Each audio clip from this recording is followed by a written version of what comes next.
we're going to have to give you guys some not the greatest news on the NATO Russia Ukraine conflict. We covered this on Tuesday's show, Jay. We talked about Zelensky's fall. The next thing we discovered, and this is from Colonel Douglas McGregor pointed out that it looks like that Zelensky will be ditching out. Let's just say he's going to be running away and hiding in Israel. That seems to be the place where he's going to be hiding for his life, because we know that he will be a wanted man. He will have a target on his back. And what a perfect place to go. And Israel is a great place. They protect all sorts of deviants and pedophiles and horrible people. They have a lot great facilities to keep him safe, at least for a few years. But at some point he might be taken down. And I don't know if they're going to replace Zelensky or not. I think that it's possible. And if he does resign, I definitely agree Israel is his first place to go. But when I think about it, this entire war is mostly being kept going by the mainstream narrative, over here in the West, right? Because the more the public in the West turns against the war in Ukraine, the harder it's going to be for them to justify funding it. And Zelensky has kind of become, this Winston Churchill, kind of leader in Ukraine because of how the media has propped him up. And when you look at the conversation that's happening in Europe, they don't actually want to change course on the policy direction that they're going in right now. So if they're not really looking to change course and they remove the guy who's the hero, I don't actually know how that advances their goal. So what I kind of believe is happening is they're kind of just, making sure Zelensky knows his place. And, he's going to stick to whatever line it is they want him to stick to. Because if they take him out of power and they put someone else in there, they'll have to sell a new hero. So is it possible? Yes. I'm not saying it's not possible, but I just don't know if that's the direction they're going in. Because even if he does get replaced, it's not going to change the actual policies. But maybe I'm a little bit too negative, about the actual state of the negotiations. But when I look at what each side is saying, Russia and Ukraine, which are arguably two of the most important parties right now, they're not actually changing their positions. America could play the most important role in this situation if we wanted to, but we've shown that we're just going to actually back whatever it is the European consensus is. Like, we might pretend we're not going to do it, but if the Europeans say, the war continues, then we continue providing intelligence and the war continues, because all we have to do to end this war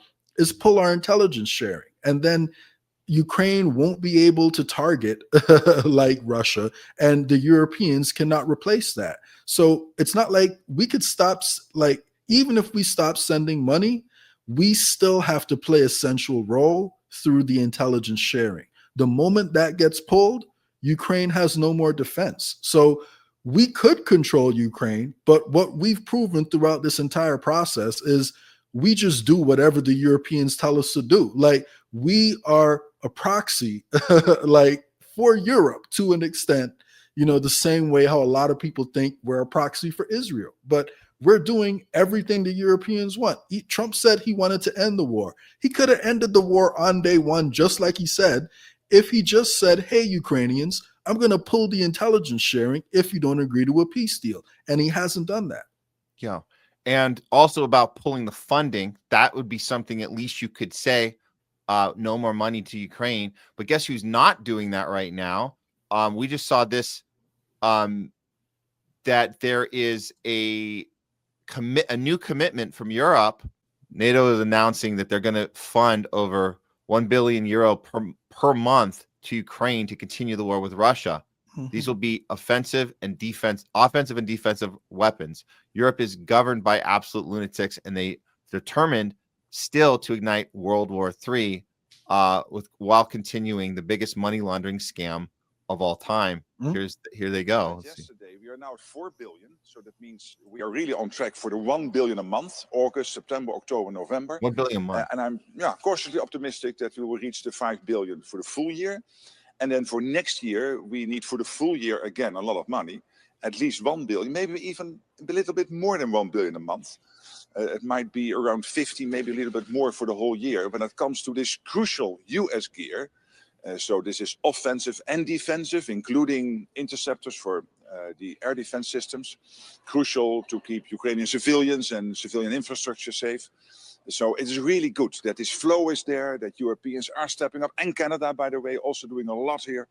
So yes. Yeah, so that's happening now, and what they're doing is they're obviously doubling down on the funding and this is happening in real time, Jay, as the Ukrainian people in charge of the money are being taken down, they're being raided, they're having to resign, and so. But you're seeing out loud. I mean, the timing of this is just insane. Like that they can get away with this and say, let's just keep giving the same apparatus money that they're clearly have been running a money laundering operation with the money we're giving them, and we're going to keep doing it. That wouldn't make sense in any other business scenario ever. That doesn't happen. You don't have an investor or a funder or an employer or whoever is in charge of writing the checks. They don't keep writing checks. They don't make commitments beyond the fact that if the person that you're writing a check to demonstrates that they are not using the money for the thing it's supposed to be used for. So even that alone, even if they were on the right side, even if Putin was going to take over the world, why are you still sending money to an apparatus that clearly is not using the money for the thing that you were writing the check for? This is that.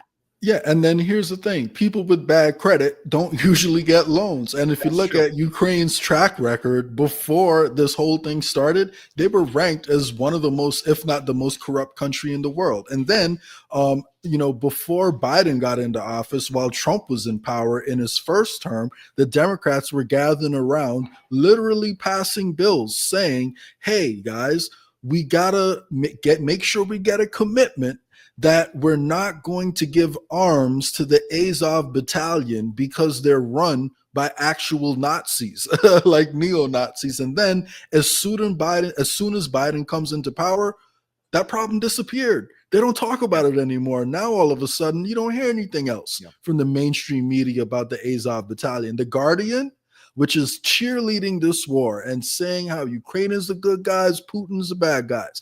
The Guardian had 2 articles I would never forget.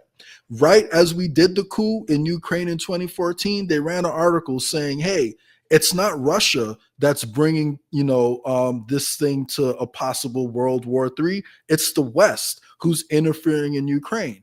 That same newspaper, that same publication, I should say, also ran that article I just mentioned about the Azov battalion, right before Trump got in office. And then, right before Biden got in office. And then as soon as Biden gets in office, all that goes out the window. And now the issue is Trump isn't supporting Ukraine enough publicly, so they say. But, it's just a race to the bottom. They pretend that Trump is a quote unquote Putin puppet because, it's just a way to give one side hope that there is someone who's against the war. That was one of the reasons even RFK had directly quoted saying that he was going to support Trump. He said Trump was going to make America healthy again.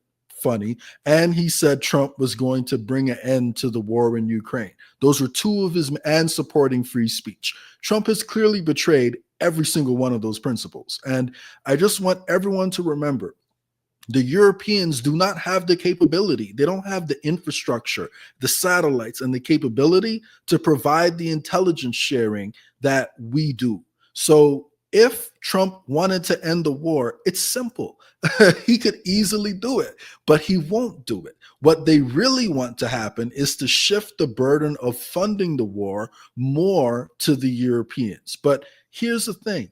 As they're talking about all of these quote unquote negotiations, France and Britain are still talking about sending troops over to Ukraine. The only reason they're going to do that is if they know that America is going to come in and protect them, no matter what Donald Trump says right now. Let's not forget, guys, Donald Trump said he was going to end the war on day 1. He didn't do that. Stop listening to what Donald Trump says and start watching what he does. And what he does tells me that he's a proxy for these European powers, and we have no sovereignty. we do whatever the Europeans tell us to do. And with the Ukraine situation. Well, we should be watching what Putin is doing and saying as well. Here's Putin. He's saying that out loud that Europe has sabotaged the peace deal and sends a strong warning if they want to F around with him. They're on the side of the war. Even when they try to supposedly introduce some changes to Trump's proposal, we see clearly what they are doing. All these changes are aimed at only one thing: to completely block the entire peace process by putting forward demands that are absolutely unacceptable for Russia. And to pause there, the one that we can say obviously is unacceptable is NATO having the luxury of, if they want to join NATO, or Ukraine having the luxury of, if they want to join NATO, is not supposed to be in the thing. That the deal that's is what started the war. That's the thing. So for Zelensky's side to take that out, Trump put it in there. It was in there. But this was just a deal memo. It wasn't enough. People were like, "Oh, he got a 27-point plan. Remember, he got the 21 point for Gaza. Now he's got one." It's just like you said, Jay. It's words, and it's not real. And lawyers aren't really looking at this. It's in Ukraine's constitution. After we overthrew their government in 2014, they rewrote their constitution. And one of the things Ukraine put into its constitution is that it's on the irreversible path to working towards joining NATO. So any peace deal that doesn't include taking that out of the Ukrainian constitution, as well as, verifiable, solid promises from NATO that it won't happen, Russia simply is not going to accept. And just to show you how ridiculous it is, like the deal that they put in front of Russia argued that Ukraine should be able to have an army of over 800,000 people. That is like 5 times as big as the army Ukraine has right now. Ukraine does not have the ability to fund that type of army on their own, point blank, period. And if they were to have an army of that size, that would be bigger than the armies of England, France, Germany, and the current Ukraine army all put together. Like, they're literally arguing for Ukraine to have an army that's bigger than most of Europe, like the most powerful countries in Europe put together. So it's a plan that's not serious. It's not intended like to pass as it is. And to be honest with you, the Russians have kind of made clear, if you read between the lines, that they don't expect this conflict to be resolved through peace. They expect it to be resolved on the battlefield because they can see what the Europeans are doing. They know they can end it on the battlefield. But the question is, what do the Europeans do as the Russians are winning this war? And they're kind of telling us that they want to send troops. And if they send troops and one European troop dies, Donald Trump is going to reverse everything he's been saying up to this point. And he's going to say, oh, well, we can't let our NATO allies fight over there alone. We got to go back up our NATO allies. Yeah. Well, let's see what else he's saying here. They understand this. Of course they do. By doing so, then they intend to blame Russia, of course, for the collapse of the peace process. Duh. That's our game plan. That is their goal. We see this clearly. We're not going to have a war with Europe.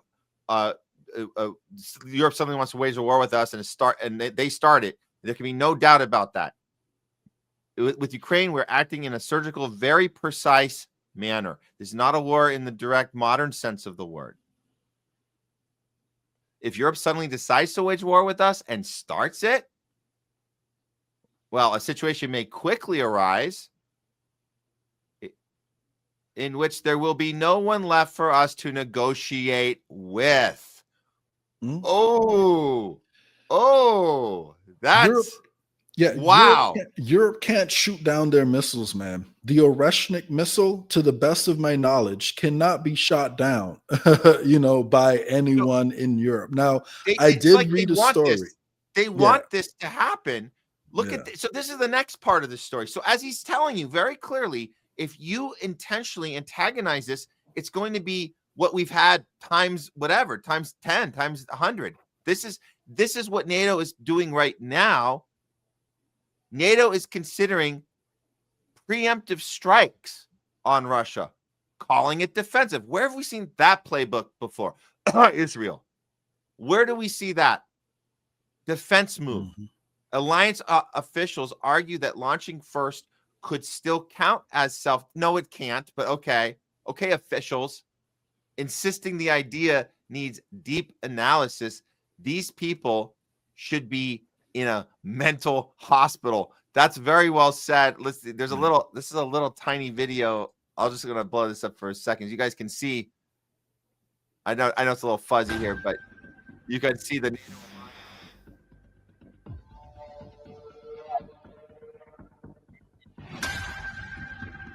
And what happened to not 1 inch to the east, Jay?